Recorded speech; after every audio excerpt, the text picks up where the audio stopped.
77ാമത് ഭരതൻ സ്മൃതിയോടനുബന്ധിച്ച് ഈ വർഷത്തെ ഭരതൻ പുരസ്കാരം സംവിധായകൻ തരുൺ മൂർത്തിക്ക്. കേരള സാഹിത്യ അക്കാദമി തൃശൂരിൽ നടന്ന ചടങ്ങിൽ ഡോക്ടർ പത്മശ്രീ കലാമണ്ഡലം ഗോപി ആശാൻ തരുൺ മൂർത്തിക്ക് പുരസ്കാരം നൽകി. ചടങ്ങിൽ Kalyan jewellers chairman TS Kalyanaraman Kalyan Bharat Mudra സമ്മാനിച്ചു.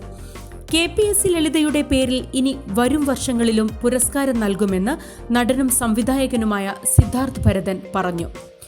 KPSC ലളിതയുടെ പേരിലുള്ള ആദ്യ പുരസ്കാരം നടി മഞ്ജു പിള്ളയ്ക്ക് വിദ്യാധരൻ മാസ്റ്റർ നൽകി. പ്രത്യേക ജൂറി പുരസ്കാരം തുടരുമെന്ന ചിത്രത്തിലൂടെ ജനപ്രീതി നേടിയ നടൻ പ്രകാശ് വർമ്മ ഓൺലൈനിലൂടെ സ്വീകരിച്ചു. നവാഗത സംവിധായകനുള്ള പുരസ്കാരം ജ്യോതിഷ് ശങ്കറിന് ജയരാജ് നൽകി.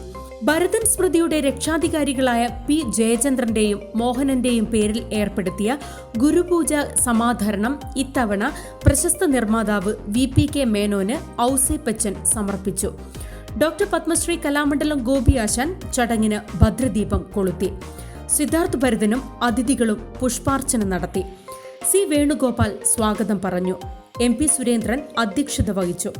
കമൽ, റഫീഖ് അഹമ്മദ് ഭരതൻ അനുസ്മരണ പ്രഭാഷണം നടത്തി. TG രവി ഗുരുപൂജ സമർപ്പണം നടത്തി. ടുലിപ്സ് ബ്യൂട്ടി പാർലറിന്റെ നേതൃത്വത്തിൽ ഓണപ്പുടവ വിതരണം ചെയ്തു. അനിൽ വാസുദേവ് ചടങ്ങിന് നന്ദി പറഞ്ഞു. മലയാള സിനിമയ്ക്ക് മികച്ച കലാസൃഷ്ടികൾ നൽകിയ ഭരതൻ എന്ന അതുല്യ പ്രതിഭ നമ്മെ വിട്ടുപിരിഞ്ഞിട്ട് 27 വർഷം കഴിയുകയാണ്.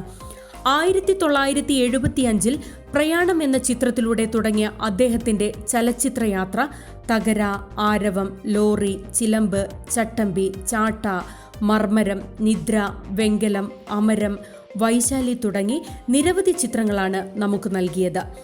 മലയാളികളുടെ മനസ്സിൽ മായാതെ നിൽക്കുന്ന ചിത്രങ്ങൾ സമ്മാനിച്ച ഭരതന് ഗുരുപൂജ നൽകുകയാണ് ഒരു കൂട്ടം കലാകാരന്മാർ.